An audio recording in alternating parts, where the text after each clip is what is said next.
Hello students, आज हम देखेंगे NCERT class 9 chapter number 3 economics के निर्धनता एक चुनौती चैप्टर के क्वेश्चन आंसर्स को। तो ये जो प्रश्न अभ्यास है वो एनसीईआरटी की बुक से लिए गए हैं, जो कि आपके एग्ज़ाम में इसी से पूछे जाएंगे।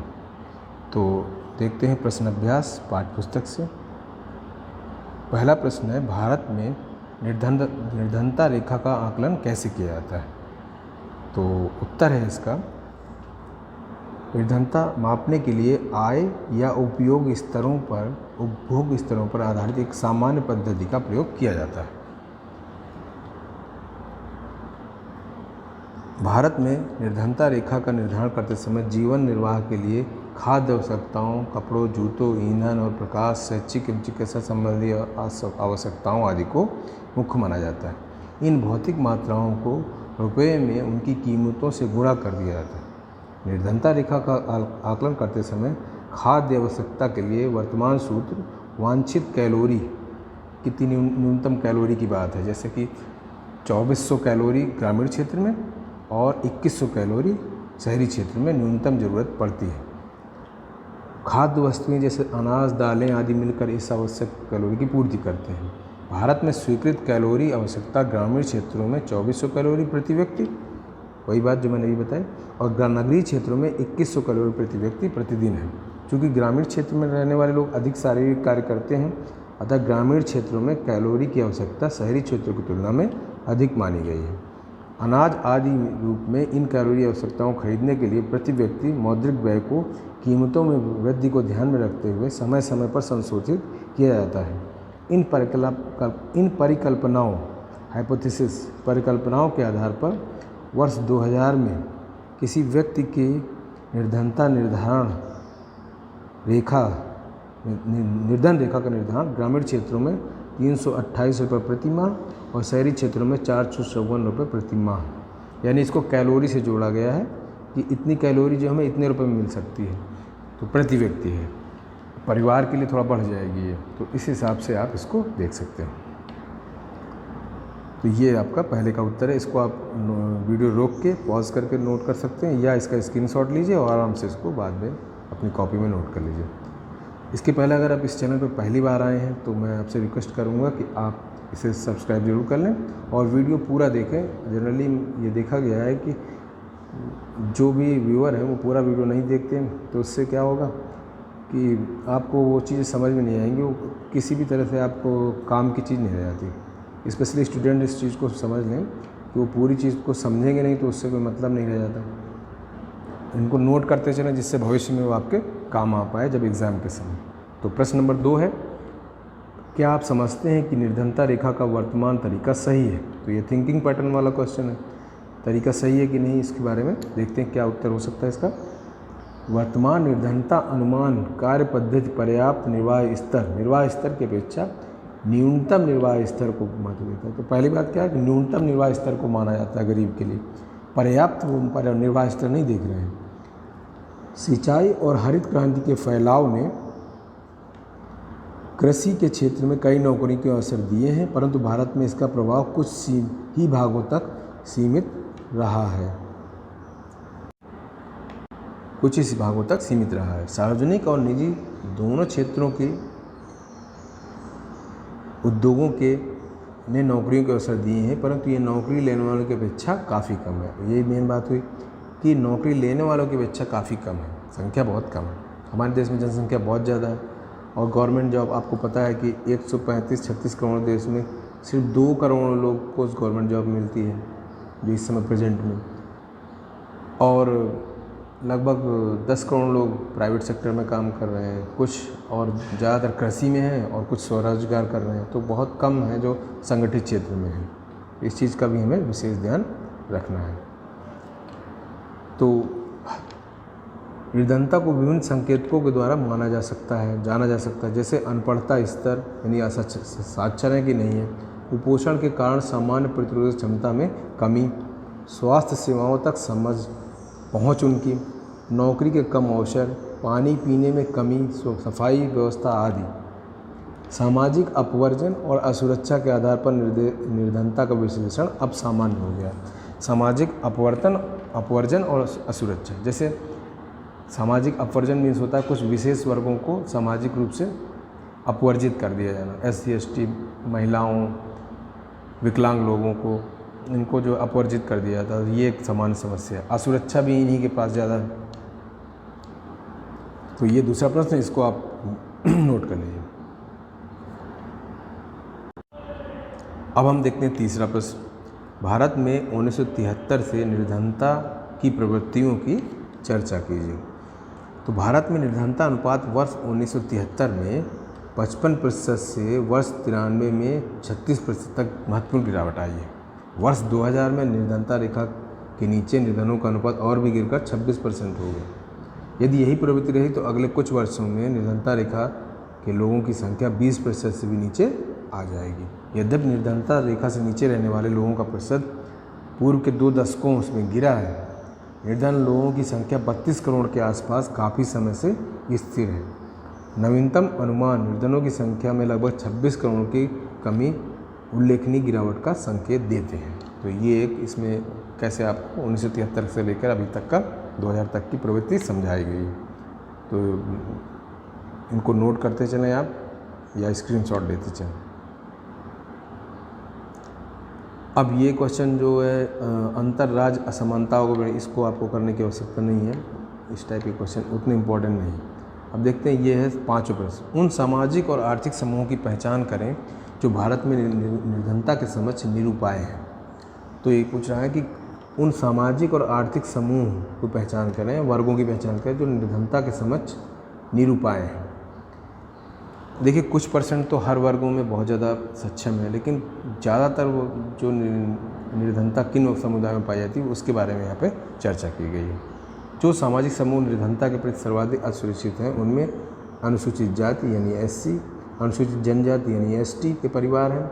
इस प्रकार आर्थिक समूहों में अगर देखा जाए, ये सामाजिक समूह हैं। आर्थिक समूहों में सर्वाधिक असुरक्षित समूह कौन है? ग्रामीण कृषक, नगरीय अनियमित मजदूर। जो ग्रामीण कृषक है जिसके पास ज़मीन ज़्यादा नहीं है वो, और नगरीय अनियमित मजदूर, परमानेंट मजदूर नहीं। इसके अतिरिक्त महिलाओं, वृद्ध लोगों और बच्चियों यानी लड़कियों को भी अति निर्धन माना जाता है, क्योंकि उन्हें सुव्यवस्थित ढंग से परिवार के उपलब्ध संसाधनों तक पहुंच से वंचित रखा जाता है। तो ये 5वां प्रश्न, इसको आप नोट कर लें। अब देखते हैं 6th प्रश्न, 6ठा प्रश्न। प्रत्येक राज्य में निर्धन लोगों का एक अनुपात। भारत में अंतर्राज्यीय निर्धनता में विभिन्नता के कारण बताइए। तो अंतर्राज्यीय निर्धनता में विभिन्नता के कारण बताइए। देखिए इसके पहले एक वीडियो अपलोड किया गया था जिसमें हमने अंतर्राज्यीय निर्धनता का एक डायग्राम के द्वारा समझा था, जिसमें सबसे ज़्यादा बिहार में थी और उत्तर प्रदेश का 5वां स्थान था, और सबसे भारत का टोटल भारत में 22% लोग गरीब थे। तो देखते हैं बिहार में लगभग 37% लोग गरीब थे, 33.7 सॉरी। तो उससे और 22 में काफ़ी अंतर था। तो वही चीज़ पूछी जाती है कि राज्यों में अंतर कैसे है। देखते हैं, प्रत्येक राज्य में निर्धन लोगों का अनुपात एक समान नहीं है। 1970 के दशक के प्रारंभ में राज्य स्तरीय निर्धनता में सुदीर्घकालिक कमी हुई है। निर्धनता कम करने में सफलता की दर विभिन्न राज्यों में अलग अलग है। 20 राज्यों और केंद्र शासित प्रदेशों में निर्धनता अनुपात राष्ट्रीय औसत से कम है। ये प्रश्न आ सकता है कि कितने हैं जहाँ पर निर्धनता अनुपात राष्ट्रीय औसत यानी 22% से भी कम गरीबी है। तो 20 ऐसे राज्य हैं। दूसरी ओर निर्धनता अब भी उड़ीसा, बिहार, असम, त्रिपुरा और उत्तर प्रदेश में एक गंभीर समस्या बनी हुई है। उड़ीसा और बिहार में क्रमशः 47 और 43% निर्धनता औसत के साथ 2 सर्वाधिक निर्धन राज्य बने हुए हैं। देखिए ये थोड़ा पुराना दे दिया है। 2011-12 में जो है ये 33.7 और थोड़ा सा कम करके उड़ीसा में पहले नंबर पर बिहार है, फिर उड़ीसा है। इन राज्यों में ग्रामीण और शहरी दोनों प्रकार की निर्धनता का अवसर अधिक है। उड़ीसा, मध्य प्रदेश, बिहार और उत्तर प्रदेश में ग्रामीण निर्धनता के साथ नगरीय निर्धनता भी अधिक है। इनकी तुलना में केरल, जम्मू कश्मीर, आंध्र प्रदेश, तमिलनाडु, गुजरात और पश्चिमी बंगाल में निर्धनता में उल्लेखनीय की गिरावट आई है। तो देखिए जम्मू कश्मीर, केरल, आंध्र प्रदेश, तमिलनाडु, गुजरात जैसे राज्य हैं, वहाँ पर काफ़ी कमी आई है। अनाज का सार्वजनिक वितरण, मानव संसाधन विकास पर अधिक ध्यान, अधिक कृषि भूमि विकास, भूमि सुधार उपायों ने इन राज्यों में निर्धनता कम करने में सहायता की है। इसको आपको नोट कर लेना है। 7वां प्रश्न, अब ये हमने अभी राज्यों के बारे में अंतर्राज्यीय देखा था, अब हम देखते हैं वैश्विक संबंध में निर्धनता की प्रवृत्तियाँ क्या हैं। ये NCERT बुक्स बहुत ही साइंटिफिक है, इनको आप अच्छे से पढ़ेंगे तो आपका GS भी कंप्लीट होता रहेगा। भविष्य में कभी आप जॉब के लिए बैठते हैं, GK आता है तो वो आपको बहुत काम आने वाली बुक्स हैं। तो देखते हैं 7वां प्रश्न, वैश्विक निर्धनता की प्रवृत्तियों की चर्चा करें। विकासशील देशों में अत्यंत आर्थिक निर्धनता में रहने वाले लोगों, विश्व बैंक की परिभाषा के अनुसार प्रतिदिन $1 से कम जीवन निर्वाह करना, $1 से कम जीवन निर्वाह करना। लेकिन इसका एक अपडेटेड अभी आ गया है कि $1.9 से कम होना है वो गरीब माना जाएगा। ठीक है, तो का अनुपात 1990 के 28% से गिरकर 2001 में 21% हो गया है। यद्यपि 1980 से वैश्विक निर्धनता में उल्लेखनीय गिरावट आई है, लेकिन इसमें बृहद क्षेत्रीय भिन्नता पाई जाती है। तीव्र आर्थिक प्रगति और मानव संसाधन विकास में बृहद निवेश के कारण चीन और दक्षिण पूर्व एशिया के देशों में निर्धनता में विशेष कमी आई है। चीन में निर्धनों की संख्या में 1981 के 60 करोड़ से घटकर लगभग 2001 में 21 करोड़ रह गई है। दक्षिण एशिया के देशों में भारत, पाकिस्तान, श्रीलंका, नेपाल, बांग्लादेश, भूटान में निर्धनों की संख्या में गिरावट इतनी तीव्र नहीं है जितनी चीन में है, जबकि लैटिन अमेरिका देशों में निर्धनता का अनुपात पहले जैसा ही बना हुआ है। सब सहारा अफ्रीका में निर्धनता वास्तव में 1981 के 41% से बढ़कर 46% हो गई। तो सहारा अफ्रीका के क्षेत्रों में ये बढ़ भी गई है। विश्व विकास रिपोर्ट के अनुसार नाइजीरिया, बांग्लादेश और भारत में अब भी बहुत सारे लोग $1 से कम पर जीवन निर्वाह कर रहे हैं। रूस जैसे पूर्व समाजवादी देशों में भी निर्धनता पुनः व्याप्त हो गई है, और जहां पहले आधिकारिक रूप से कोई निर्धनता नहीं थी। तो ये इसको आपको नोट कर लेना है, 7वें का उत्तर। अब देखते हैं 8वां। अब जब ये हमने समझ लिया कि निर्धनता है, तो निर्धनता उन्मूलन की वर्तमान सरकारी रणनीति पर चर्चा कीजिए। कौन सी नीति अपना रहे हैं सरकार, इसके बारे में देखते हैं। सरकार की वर्तमान निर्धनता रणनीति मोटे तौर पर 2 कारकों पर आधारित है। 2 कारकों, जैसा कि अभी हमने पढ़ा था, आर्थिक समृद्धि को यानी कि GDP में वृद्धि करना, और लक्षित निर्धनता रोधी कार्यक्रम, यानी कि एक लक्ष्य बना के जो गरीब लोग हैं उनके लिए काम करना। तो इसको देखते हैं। पहला है, विकास की उच्च दर ने निर्धनता को कम करने में महत्वपूर्ण भूमिका निभाई है। 1980 के दशक से भारत की आर्थिक समृद्धि दर विश्व में सबसे अधिक रही है। समृद्धि दर 1970 के करीब 3.5% थी, के औसत से बढ़कर 1980 और 90 के दशक में 6%। GDP के बारे में ये बता रहे 6% हो गई। इसलिए स्पष्ट होता रहा है कि आर्थिक समृद्धि दर और निर्धनता उन्मूलन के बीच एक घनिष्ठ संबंध है। आर्थिक समृद्धि अवसरों को व्यापक बना देती है और मानव विकास के लिए निवेश के आवश्यक संसाधन उपलब्ध कराती है। ये पहला इसका था। दो कारक है। दूसरा कारक है निर्धनता, लक्षित निर्धनता विनिरोधी कार्यक्रम, यानी एक लक्ष्य बना के गरीबों के लिए काम करना। सरकार ने निर्धनता को समाप्त करने के लिए कई निर्धनता निरोधी कार्यक्रम चलाए हैं, जैसे राष्ट्रीय ग्रामीण रोजगार गारंटी अधिनियम 2005, जिसे आजकल क्या बोलते हैं, मनरेगा, महात्मा गांधी राष्ट्रीय रोजगार गारंटी अधिनियम, प्रधानमंत्री रोजगार योजना PMY, ग्रामीण रोजगार सृजन योजना, स्वर्ण जयंती ग्राम स्वरोजगार योजना, प्रधानमंत्री ग्रामोदय योजना, अंत्योदय अन्न योजना, इस तरह के राष्ट्रीय काम योजना, काम के बदले अनाज योजना, ये सब बहुत सारी योजनाएं सरकार ने बनाई है, जिससे कि वो एक कैलोरी की भी मात्रा पूरी हो सके और सबको स्वास्थ्य उनका बना रहे, पौष्टिक रहे, तो वो काम भी करें और अपनी आय को बढ़ा सकें। तो ये इसका उत्तर है 8वें का। इसको आप स्क्रीनशॉट लेके आराम से इसको नोट कर सकते हैं। फिर इसके बाद लास्ट है 9वां क्वेश्चन। इसमें कुछ व्याख्या और टिप्पणियाँ मांगी गई हैं, शॉर्ट नोट्स। मानव निर्धनता से आप क्या समझते हैं? तो हमने इस चैप्टर में समझा है। इसके पहले अगर आपने इसका एक कंसेप्ट वीडियो नहीं देखा है NCERT बुक्स का, वो देख लीजिए प्लेलिस्ट में जाके, या गूगल में सर्च कर लीजिए स्टडी विद धीरेन्द्र सिंह, तो सारे वीडियो आपको अवेलेबल हो जाएंगे। तो वह से आपको निर्धनता से आप क्या समझते हैं, इस चैप्टर को पहले समझाया गया है, फिर इसके बाद ये क्वेश्चन आंसर कराए गए हैं। देखते हैं मानव निर्धनता से आप क्या समझते हैं। इसके उत्तर है, मानव निर्धनता की अवधारणा केवल आय की कमी तक सीमित नहीं है, इसका अर्थ है किसी व्यक्ति को राजनीतिक, सामाजिक और आर्थिक अवसरों का उचित स्तर न मिलना। अनपढ़ता यानी अशिक्षा, रोजगार के अवसर में कमी, स्वास्थ्य सेवा की सुविधाओं, सफाई व्यवस्था में कमी, जाति, लिंग भेद आदि मानव निर्धनता के कारक है।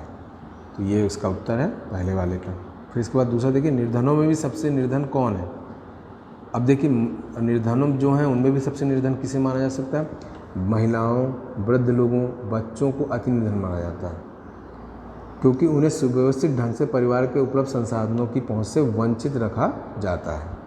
अब देखिए महिलाओं को ना यहाँ पे मिल पाता है संपत्ति में अधिकार, ना वहाँ उनको मिल पाता है, प्रॉब्लम तो रहती ही है। फिर देखिए तीसरी टिप्पणी मांग रहे हैं, राष्ट्रीय ग्रामीण रोजगार गारंटी अधिनियम यानी मनरेगा या नरेगा की मुख्य विशेषताएं बताइए।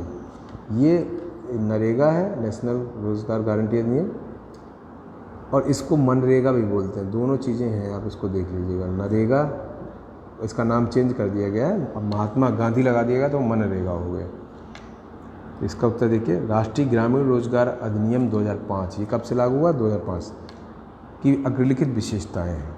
ग्रामीण रोजगार गारंटी अधिनियम 2005 को सितंबर 2005 में पारित किया गया। तो आज कह सकते हैं आज से लगभग पूरे 15 साल पहले ये पारित किया गया। अभी सितंबर 2020 है। प्रत्येक ग्रामीण परिवार को 100 दिन के, इसके अंदर क्या प्रावधान है? प्रत्येक ग्रामीण परिवार को 100 दिन के सुनिश्चित रोजगार का प्रावधान किया गया। प्रारंभ में ये विधेयक देश के 200 जिलों में हुआ था, बाद में इस योजना का विस्तार सभी जिलों में कर दिया गया। प्रस्तावित रोजगारों का 1/3 रोजगार महिलाओं के लिए आरक्षित कर दिया गया, यानी जो रोजगार होंगे उसमें से 30% या 1/3 लगभग वो महिलाओं को ही देने पड़ेंगे। केंद्र सरकार राष्ट्रीय रोजगार गारंटी कोष स्थापित भी करेगी। इस तरह राज्य सरकारें योजना कार्यान्वयन के लिए राज्य रोजगार गारंटी कोष स्थापित करेंगी। क्यों स्थापित करेंगी? कि अगर आवेदक को 15 दिन के अंदर रोजगार उपलब्ध नहीं किया जाता है तो उसी कोष से दैनिक रोजगार भत्ते का वो हकदार होगा, उसको बेरोजगारी भत्ता दिया जाएगा। तो ये है आपका शॉर्ट नोट का तीसरा पॉइंट। तो इन शॉर्ट नोट्स को आप स्क्रीनशॉट लेके या इसको वीडियो रोक के आप पॉज करके नोट कर सकते हैं। तो ये हमने क्वेश्चन देखे, पॉवर्टी एज ए चैलेंज, निर्धनता एक चुनौती। तो आज की वीडियो में इतना ही। वीडियो देखने के लिए आप सबको बहुत बहुत धन्यवाद। Thank you very much.